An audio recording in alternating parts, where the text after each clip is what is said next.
will reach it. Do you need? No need of mic. Yeah, mine speaks. Okay. The session chair will be Dr. Harikrishna Mohta from BITS Pilani. I request sir to please Where I come should on stand? stage and proceed You with guys should be here. You guys should be here. No? Call this. I have to introduce. No? Huh? You should be stand here. He will come, sir. What's your college name? Joseph Institute of Technology, You're from which place? Bangalore. You know Telugu? No. Kannada. Actually, we are Telugu, but I don't know this. Okay.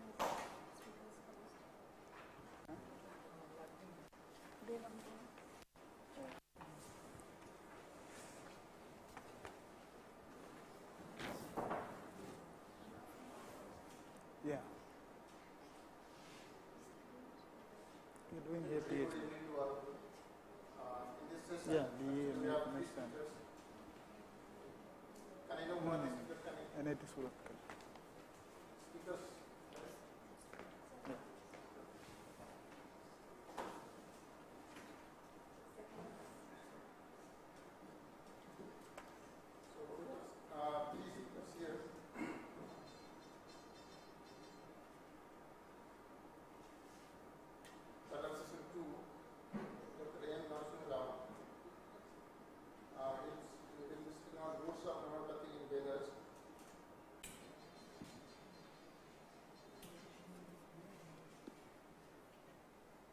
If he is not present, we can proceed with the second speaker, Devashish Nayak, Ashutosh Agarwal, Janaki Raman, Subramanyam, and Nikhil R. So, Devashish is here? Yeah. So, you can present.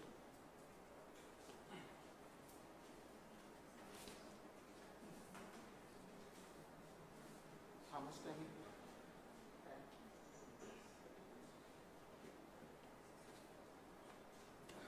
Speakers are requested to stick to 15 minutes, and then maybe question and answer will be for 5 minutes. You can start.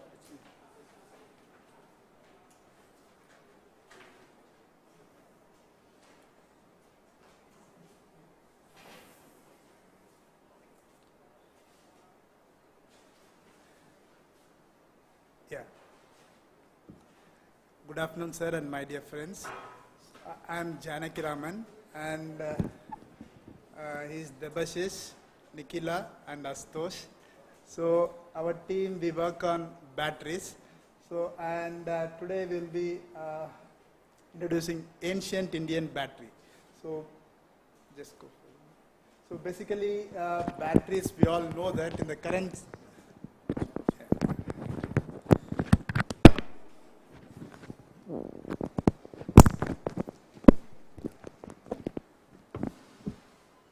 So we all know that in the current scenario, how batteries play a very important role. So and yeah, batteries because there's a lot of demand. So why? Because batteries are used to store energy. Okay, so these are the wide classification of batteries. So you can see that it started from these batteries in the modern technology. It started with lead acid battery way back in early 19th century. It started with lead acid batteries, and you can see the nickel cadmium, nickel metal hydride, lithium ion batteries, lithium phosphate batteries, and currently so a lot of research has been going on lithium polymer battery.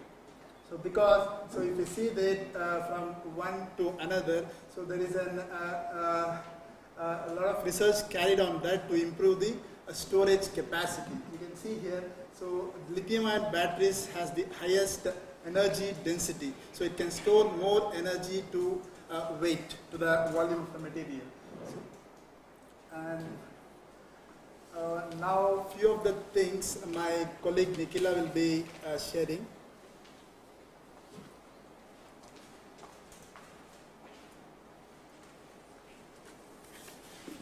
Good evening to one and all present here. I would like to talk about Agastya Samhita and Agastya's method of making battery. Among the scores of Samhitas, one of the fascinating Samhita is Agastya Samhita, which is supposed to be authored by sage Agastya. And the Samhitas are a collection of hymns or mantras of the Vedas, most of which sing the praises of one or the other several gods or goddesses. In the ancient and modern Sanskrit literature has copious references to this sage, and he was the son of Urvashi, the divine nymph, and was born in Himalayas. He is given the highest rank among the hierarchy of sages in the mythologies of the countries such as Java, Sumatra, Kampuchea, and Borneo Island. It appears that sage Agastya also has written about the manufacturing of photovoltaic cells, the description of which speaks of ancient thoughts on science. Agastya Samhita, written around 5000 BCE, describes the method of making dry electric cell and the electroplating process. Consider the Sanskrit verse written by Maharshi Agastya around 7000 years ago, which states that Sanstapya mrunmaye patre tamra patram sisamspritam chadye chikiggrivena chardradbihi kastam sabpuri dastalashto nidattavyaha padracha sistaha sayogat jayate tejo mitra varuna sangitam, which explains the method of making battery. A clean copper plate is put in an earthen vessel. It is covered first by the copper sulfate solution and then with moist sawdust. After that, mercury amalgated zinc sheet is put on the top of an energy with the twin name of Mitra Varuna, so that the water will be split by this current into Prana Vayu, that is oxygen, and Udana Vayu, hydrogen. Mitra, which refers to cathode, and Varuna is anode. Thank you.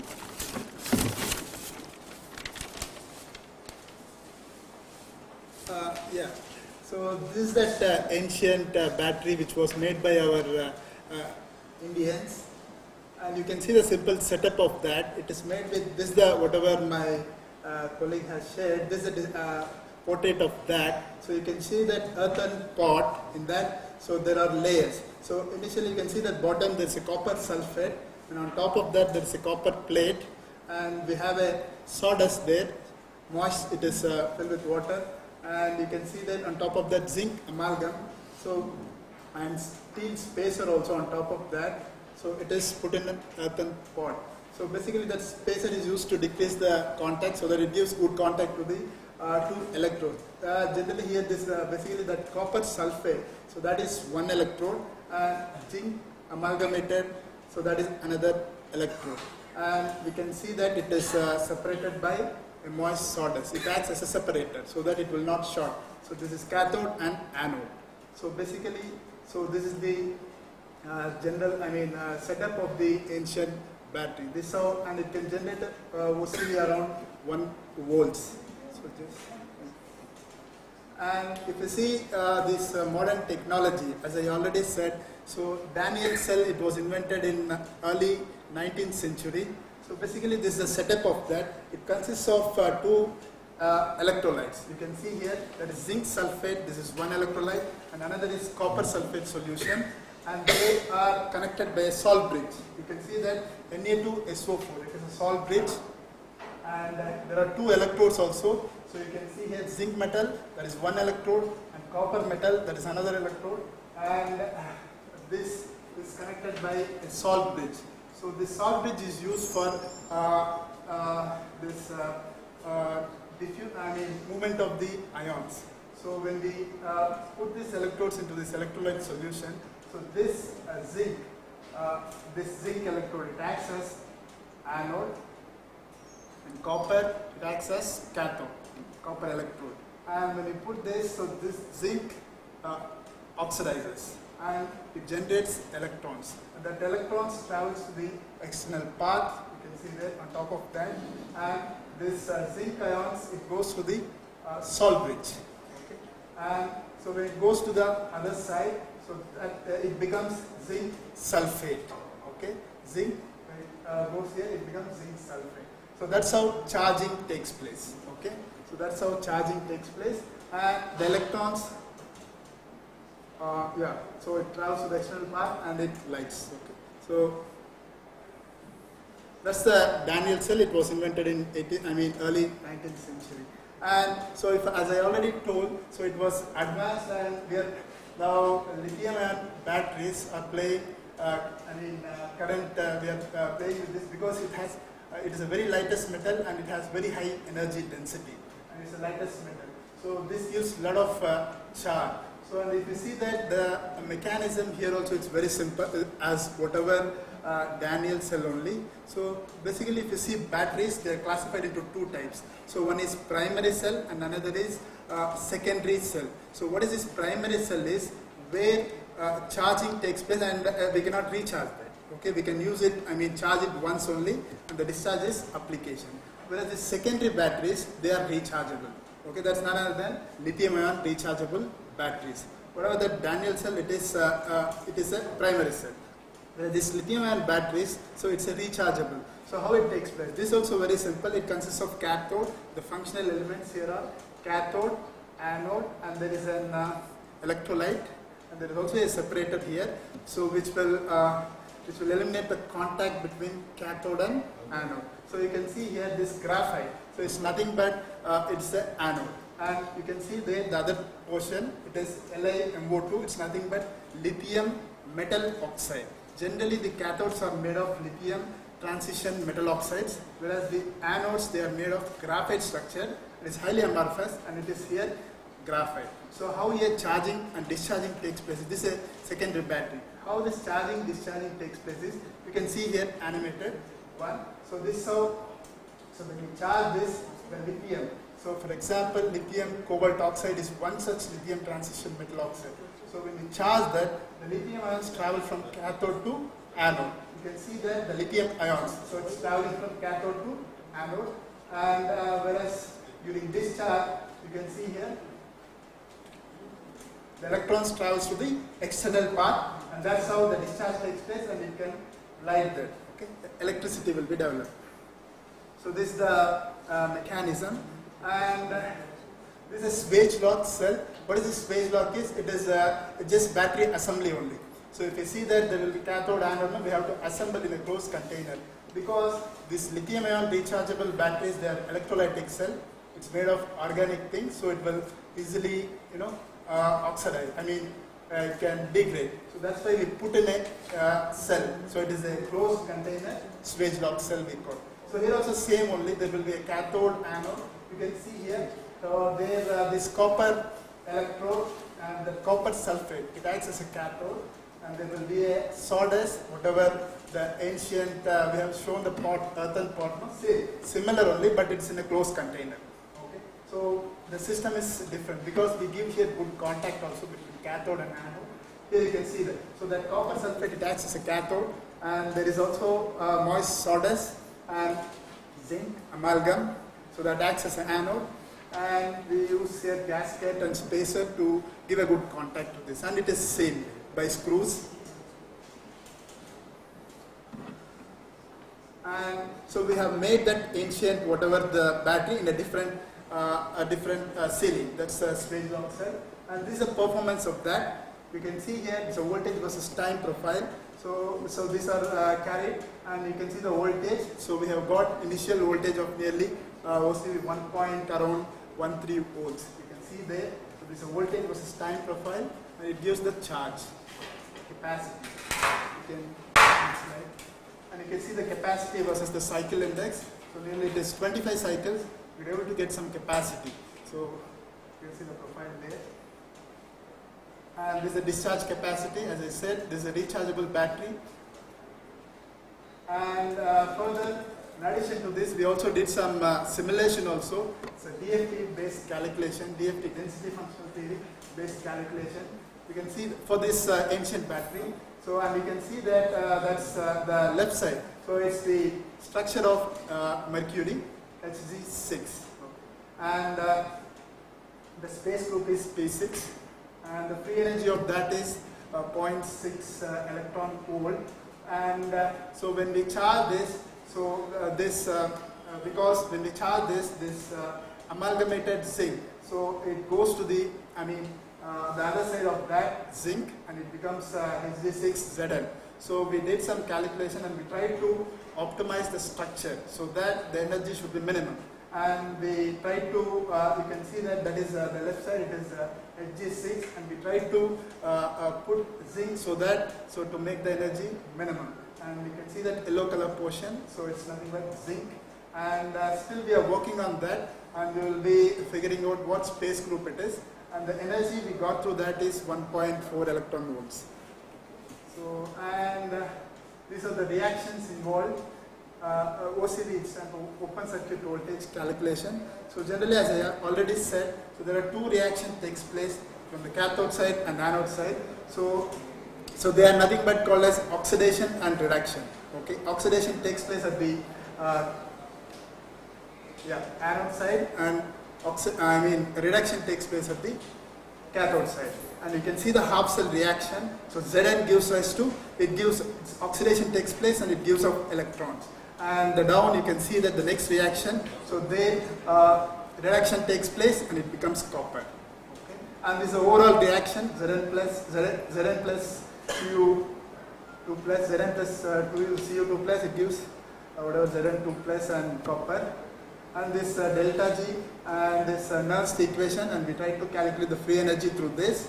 So where N is number of electrons travel, and that is Faraday constant, and D is EMF. And this EMF of the overall cell reaction is nothing but reduction minus oxidation. So, and we got around it as 1.13 volts. And these are our conclusions. Advantages before that. So in ancient times they did not know that it can be rechargeable. So we have figured out that it can be rechargeable. So that's what that. So it can be used as secondary battery. Okay. And another is, so when we use this, when we see this, whatever this current lithium-ion rechargeable batteries, so dendrites are formed in that. So you can see here. So when the lithium goes from cathode to anode side, so because there is an electrolyte also in that, and there's some reaction takes place, and you can see the tree-like structure, it is nothing but dendrites. So this forms the lithium-ion rechargeable batteries, whereas in our case, it is not forming. Okay, so that's one more advantage. Okay, because in our case we have used zinc amalgamated one, so it is like in a liquid form only. So it doesn't form any. We are not even using any organic electrolyte also. Okay, we are using sawdust as separator there, electrolyte system. So that is another advantage. So we will not get any dendrite formation, because the consequence of this dendrite formation is it can pierce to a separator and it can short. Okay, so that's the disadvantage of that. Though it gives very high energy density, after some few cycles it forms this and this tree-like structure, and it will pierce into the separator and it can short. Okay, this is a disadvantage of that. This we are overcoming by our whatever this ancient technology. And can give high charging, discharging also. So we showed only 25 cycles. Still we are working on that. It can give good capacity, and it also has superior kinetics and transportation properties. Okay? And another is continuous creation and annihilation of electrons upon charging and discharging. So these are the advantages of our our zinc amalgamated ancient battery. And this is we would like to acknowledge Professor Sudipta Ghosh and of Metallurgy Department, who was through us, and also Professor Veni Madhav Adyan. He is also professor at Cryogenic Center, IIT Kharagpur, who was with us. And these are our references. And thank you.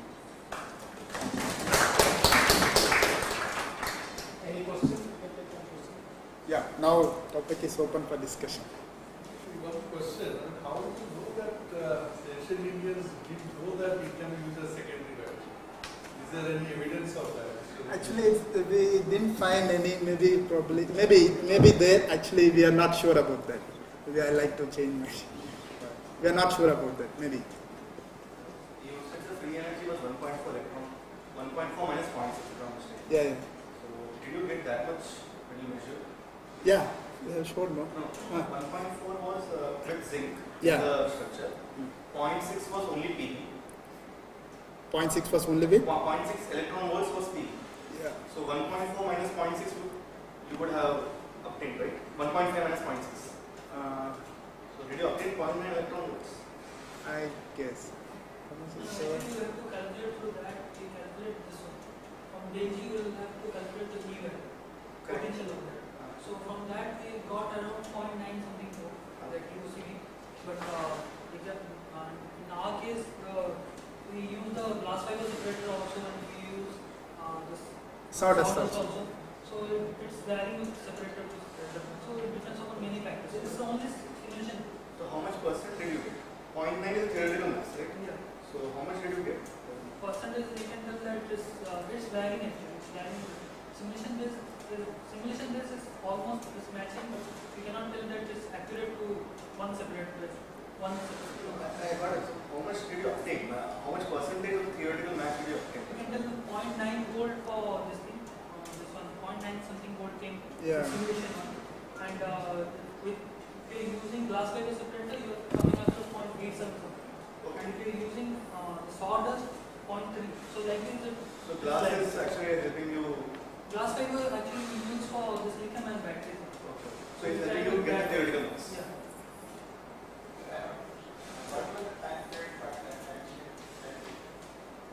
Yeah. Plus What? 7,000 years before on this. Like 5,000. Yeah, 5,000 years before, I mean BC. Whereas this Daniel cell, the principle, more or less it looks same, two electrolytic cells. This was invented early 19th century. Which one? We have got from surfing, I mean, yeah, slogan.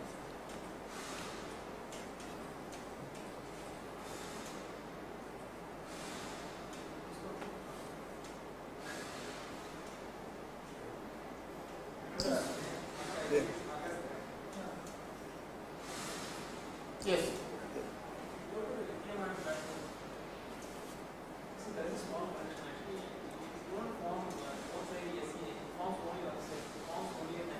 Can be two sides also.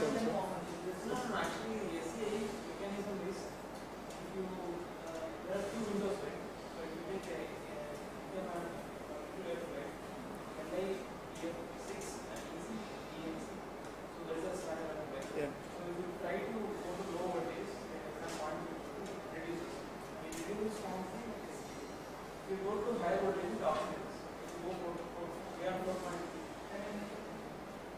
Yeah. So they form SPA. It's called SPA. What are the SPA is called It's like solid and liquid, both the reaction takes place because of the potential gap. Some potential gap. the action mechanism is basically whatever the electrolyte is there. It reduces and forms a thin layer of electrolyte. It's basically solid state electrolyte and dynamically connect to an electron. But other side it won't form SPA. It's called SPA.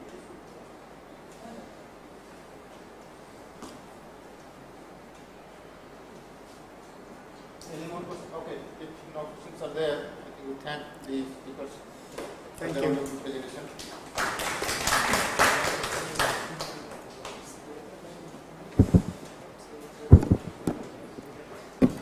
Our next speaker is Mr. Apan Haldar. He will be speaking on the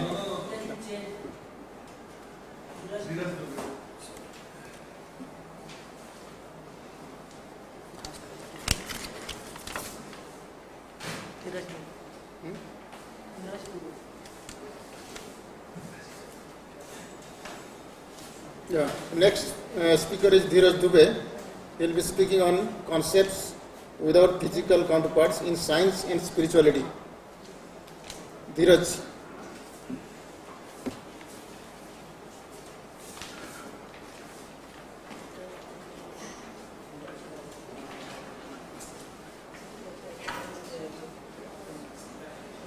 In science and spirituality, and how do I change the slides?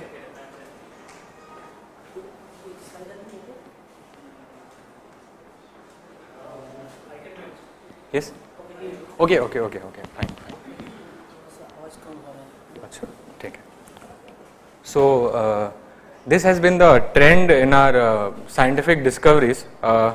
Like we started off by inquiring about basic.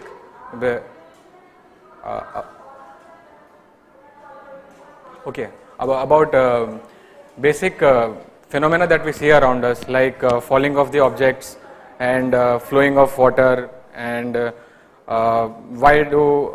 while changing states of matter we have the entire matter to be constant in quantity.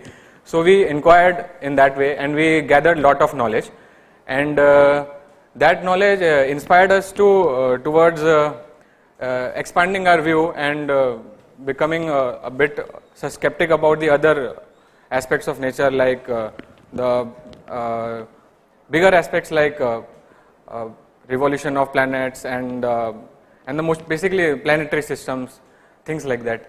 And parallelly we also tried contemplating the nature of matter by inquiring into the subtle realm, like subtle nature, like the nature of atoms and molecules. And it is that point when we met with certain concepts for which we didn't have any physical counterpart, but those were required for propagating our theories.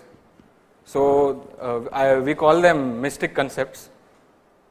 So this is one of the concepts that we had been exploiting for past 500 years. It is square root of -1.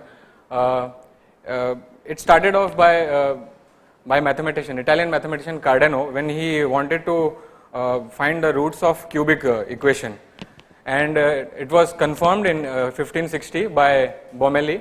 He had these two propositions regarding under root of -1, that is I, even though it is irrational and non-real, we end up getting its square as rational and real, and there were many other rules for operating with I given by Bomelli, which later on confirmed the existence, which confirmed the formula given by Cardano regarding the cubic roots. These were some of the quotes regarding imaginary numbers. Some mathematicians used to call it amphibian being between being and non-being, existent and non-existent, and some used to treat it as necessary constituents, but still they used to maintain that these are imaginary and impossible to have in reality. Like there is no physical counterpart. We have 1 minus 1, but it's very difficult to accommodate I minus I in our three-dimensional space. How it is essential, we can realize that when we try solving equations in these particular branches, especially quantum mechanics, no quantum mechanical model can be described without using under root of -1. Like be it the matrix mechanics given by Born or Jordan, or the Poisson bracket given by Dirac, or the path integral approach formulated by Feynman. All of these entirely depend on under root of -1. But still we don't understand what is it, what its mathematical significance, physical counterpart for it. And this is another concept that we exploited for 100 years, and previously we used to deal with Newtonian mechanics, and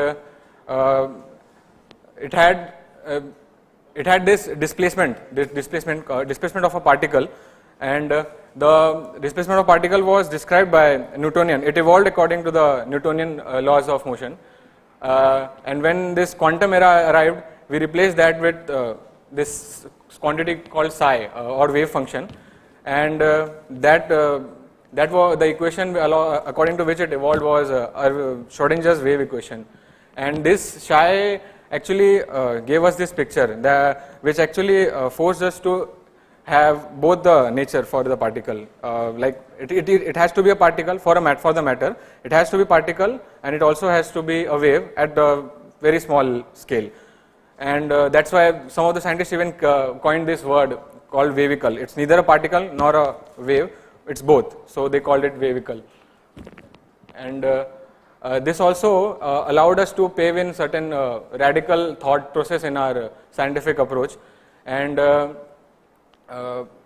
like previously we could not replace this local order, like we could not think of action at a distance. but this quantum mechanics allowed us to have non-local phenomena, and also we did not have any phenomena like faster than light, but we still don't have any material particle moving faster than light. What goes faster than light is a circulation of energy in the wave that is trapped in the wave of the particle, which is again imaginary. So the concept remains imaginary, but we have some explanation given by it.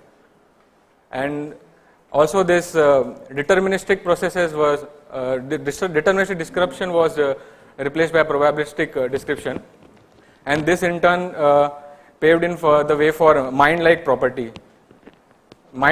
for the matter. Change. And consequently, still in the quantum era, we discovered this fourth quantum number. It was not actually predicted by or required by Schrodinger's equation, but it was inferred from this experiment, Stern-Gerlach experiment. And initially we tried giving it some physical picture.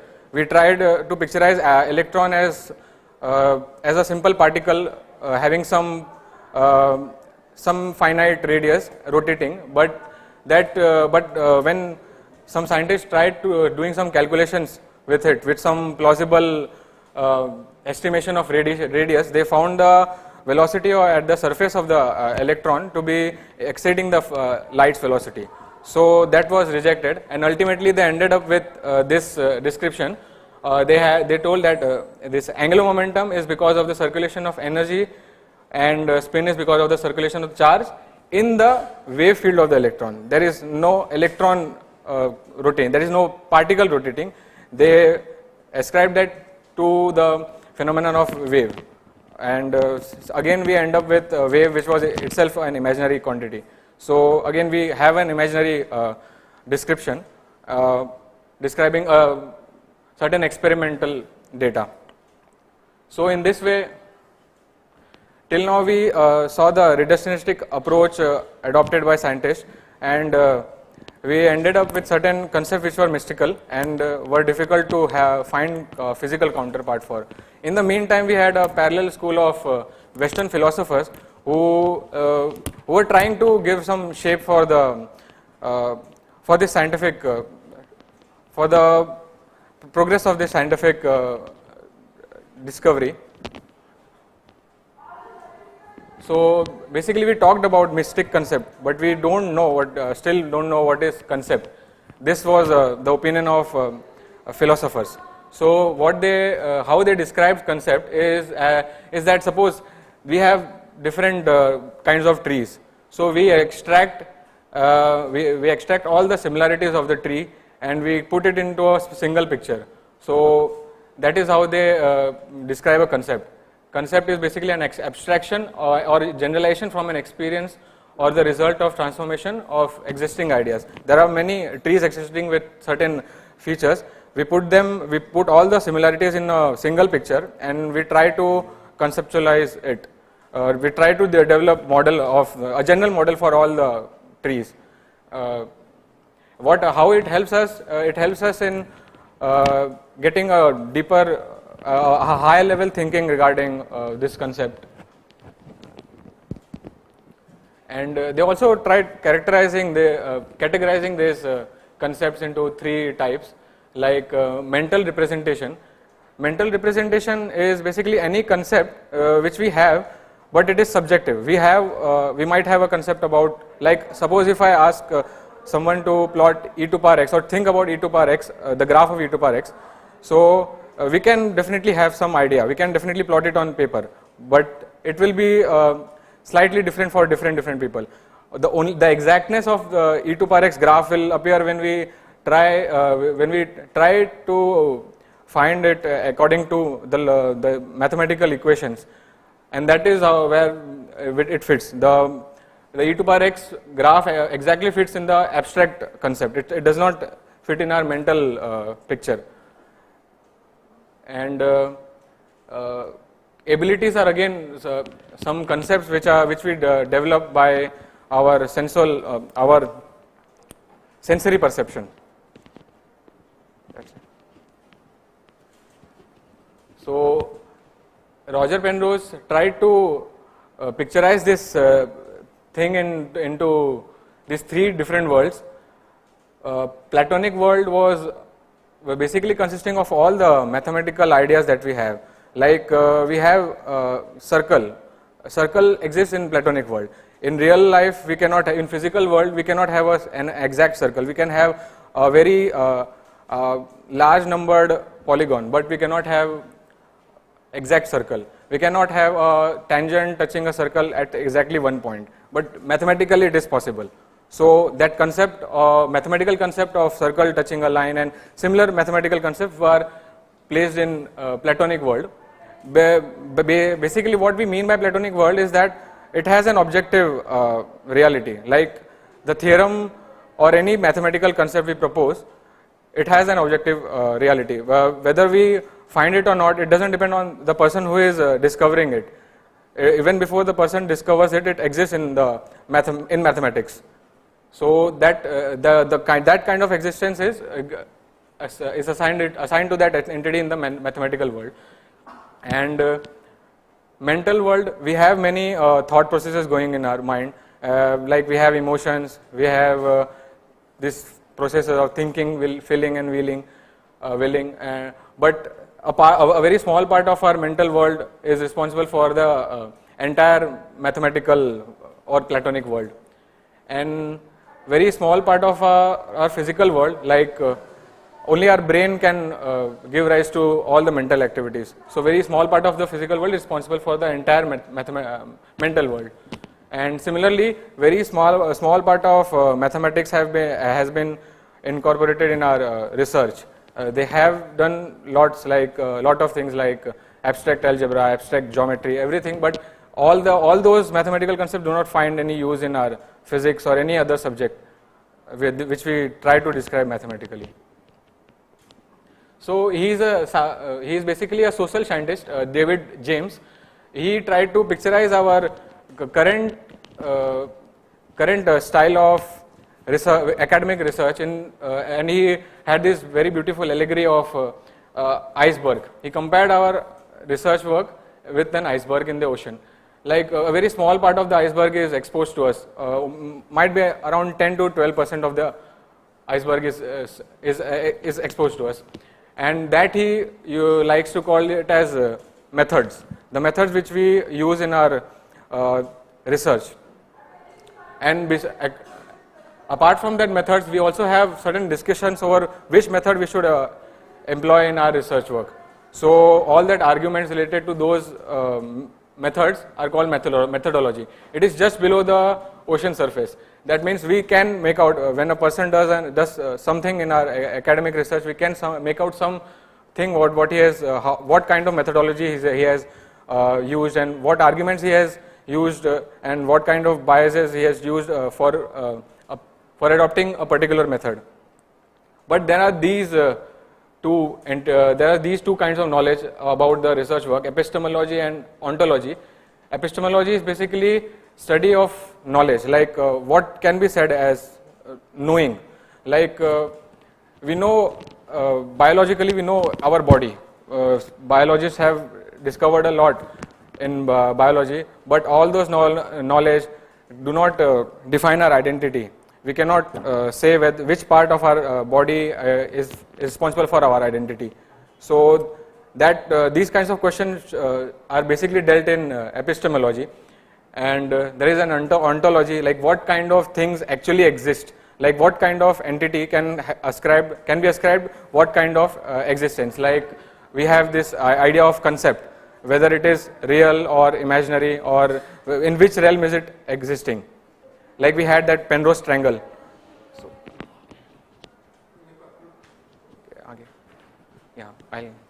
So this is our Vedic perspective. Even the philosophers, in the Western philosophers, used to deal with this problem of mind and matter.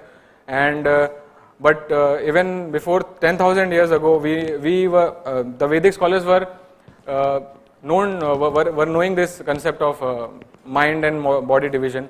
So they have these elements which go to make up our entire environment, and even our bodies are made up of these.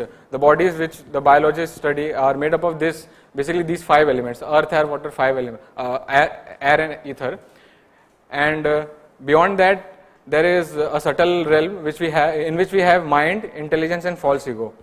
Mind basically carries out the process of thinking, feeling, and willing, and intelligence carries out the process of determination and discrimination, and ego is again our some sort of mental part which is responsible for our identity. So how do we look in this picture? How do we look in this picture? So this is a particular person can be described in this method. There is an Annamaya Kosh which is made up of 5 elements, and even the outer realm, the objects which we see around or we study in our scientific realm are basically dealing with only those 5 elements. And this Pranamaya Kosh acts as an intermediate between the mind and matter. And these 2 levels, Manomaya and Vijnanamaya Kosh, these include our intellectual and egoistic part. And finally, we have this Anandamaya Kosh. Basically, Anandamaya Kosh and soul are not different. And Vedic scholars had this approach of going from trying to understand nature from the soul, and then going to grosser realm. But in modern science, we see that we are starting from the grosser realm and we are trying to approach this subtle realm, and in the process we are getting lost. So basically we saw in this presentation 3 schools of thought. One was reductionistic thought of school, where we start from the gross realm, and one was of the Western philosophers, and this third one is the Vedantic picture given by Vedic scholars. If we try to accumulate all these descriptions in a picture, I think so we will be able to get a better picture in our scientific research. That's it. Thank you.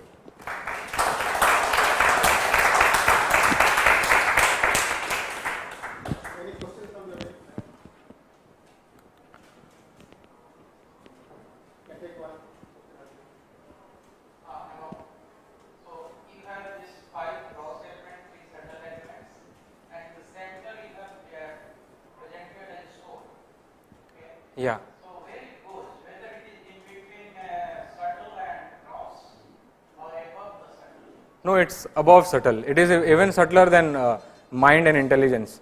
But somewhere it is measured, you can measure the soul dimension is the 1 of 10,000 of equal to the here. So how it is subtle then? Yeah. If it is dimension, you can measure this 1 by 10,000 of the equal here. Yeah. Then how it will be subtle? It is subtle in the sense it has a parallel existence. It might have that dimension, but we cannot in our gross realm we cannot have that experience. Whenever we talk about a concept having a subtle, like like in Penrose picture, we have a mathematical world, we have a mental world. So the concepts which are there in Platonic world, we don't see them in real world. So why not accept that these concepts are also there? It is required in our picture. Our picture is still incomplete because of them. Without them,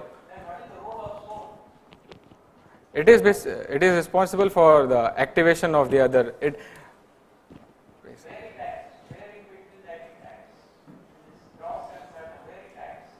Actually, that would require me to go a bit deeper. I cannot answer right now.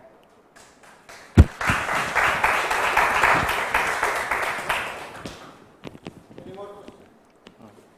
So how anger, memory like this, ego like This ego part and anger, the feeling part is already included in the mental realm, mind, and identity aspect is in false ego. That is what the Vedic picture says, Vedantic picture. No more questions, sir. Let us thank the speakers for their wonderful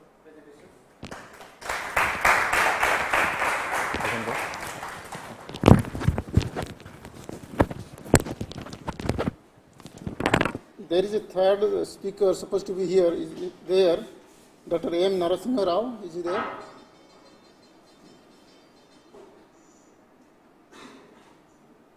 M. Narasimha Rao? Okay, if he's not there, then I think this session ends here.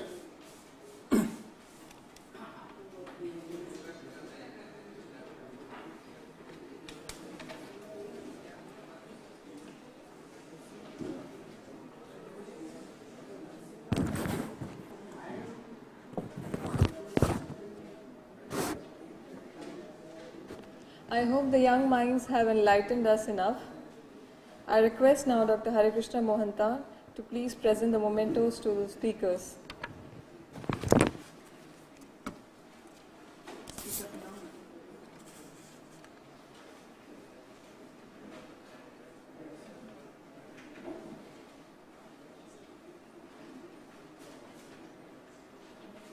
The first speaker was Devashish Naik, Ashutosh Agarwal, Janki Raman.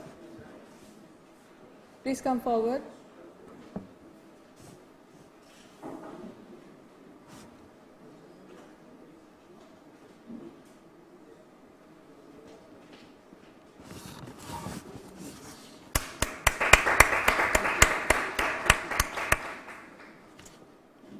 The next speaker was Mr. Dheeraj Dubey.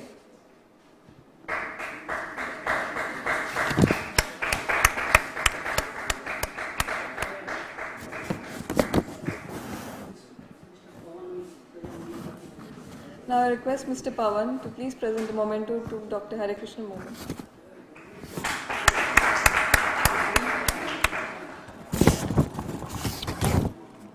We will be proceeding for our next session in Kalidas Auditorium. Thank you.